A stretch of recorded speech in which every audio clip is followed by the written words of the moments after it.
સુરેન્દ્રનગરનો કુખ્યાત ગેંગસ્ટર મહાવીર સિંહ સિંધવ કે જેનું મોત નીપજ્યું છે અને આખી બાબતને લઈને હવે અનેક ચર્ચાઓ થઈ રહી છે। આ તમામ ચર્ચાઓની વચ્ચે મૃતદેહને પોસ્ટમોર્ટમ માટે લઈ જવામાં આવ્યો છે। ત્યાંથી હવે શું દ્રશ્યો સામે આવી રહ્યા છે અને એડવોકેટ શું કહી રહ્યા છે એની વિગતે ચર્ચા કરીશું। નમસ્કાર, હું છું ઉજ્જવલ અને આપ જોઈ રહ્યા છો નિર્ભય ન્યૂઝ। આર્મીમાં જવાન અને અચાનક આર્મી છોડી અને ગેંગસ્ટર બની જનાર મહાવીર સિંહ સિંઘવને લઈને અનેક ચર્ચાઓ થઈ રહી છે। અચાનક એમનું મોત થયું છે અને આ મોત થતાની સાથે જ અનેક સવાલો પણ ઊભા થયા છે। પરંતુ આ તમામ ચર્ચાઓની વચ્ચે હવે એમનો જે મૃતદેહ છે એને પોસ્ટમોર્ટમ માટે લઈ જવામાં આવ્યો છે અને ત્યાં એમના એડવોકેટ પણ પહોંચ્યા છે। એ એડવોકેટ શું કહી રહ્યા છે અને ત્યાંના શું દ્રશ્યો છે એના ઉપર પણ એકવાર નજર કરીએ। તમારું નામ શું છે? હિતેશ્વરસિંહ વિજયસિંહ મોરી, હું એડવોકેટ છું। શું ઘટના? કાલ રાત્રે વહેલી સવારે મિત્ર કશ્યપભાઈ એડવોકેટનો ફોન આવેલો મારે। હોસ્પિટલ આવતા અમને જાણ થઈ કે ભાઈ મહાવીરસિંહજીનું મૃત્યુ થઈ ગયું છે। કઈ રીતે આ ઘટના બની? અત્યારે જોતા અમે સ્થળ ઉપર જઈને પણ આવ્યા, પોલીસ તપાસ ચાલુ છે, પણ અત્યારે જોતા એવું લાગે છે કે આકસ્મિક રીતે મૃત્યુ પામ્યા છે। કઈ જગ્યાએ ઘટના બની? આ બોપલ ગુમા વિસ્તારમાં અક્ષર લધુરિયા ફ્લેટ્સ પાસે। પોલીસનું આવવાનું કારણ? જી, પોલીસ ત્યાં કેમ આવી છે? પોલીસનું એ કારણ અમને સચોટ અત્યારે કોઈ જાણવા મળેલ નથી। પોલીસ તપાસમાં જે પણ બહાર આવશે। પોલીસ શું કહી રહી છે? પોલીસ પીએમનું કાર્યવાહી ચાલુ છે। પીએમ પતે પછી જો રિપોર્ટ આવે એના પછી પોલીસ કાર્યવાહી કરશે। તેના પરિવારના કોઈ આક્ષેપ છે? જી ના। તમારું નામ શું છે?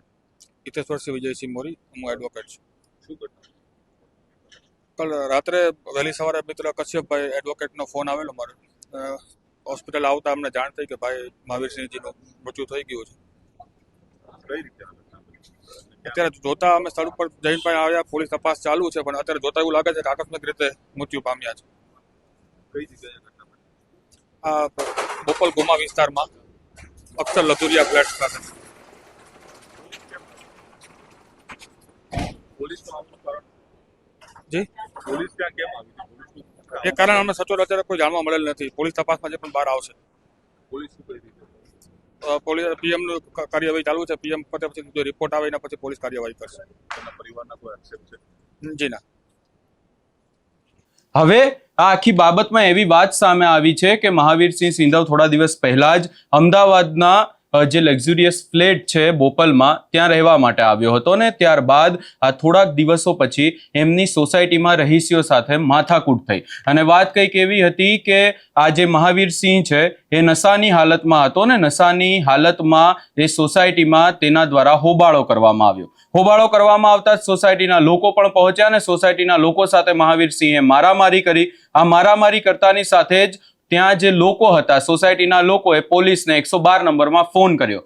પોલીસ ત્યાં પહોંચી એની ભાળ મહાવીર સિંહને પડી અને મહાવીર સિંહે ભાગવાનો પ્રયાસ કર્યો।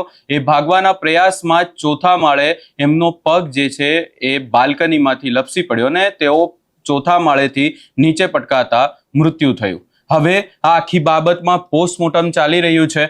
એ પણ ક્યાંક ને ક્યાંક એવી વાતો હવે એમના એડવોકેટ દ્વારા એવું કહેવામાં આવી રહ્યું છે કે આગામી સમયમાં પોસ્ટમોર્ટમ થશે, ત્યારબાદ પોલીસ દ્વારા નિવેદન આપવામાં આવશે તો જ ખબર પડશે કે આખી બાબતમાં સાચું કારણ શું હતું, કેવી રીતે મોત નીપજ્યું અને આ આખો કેસ શું હતો।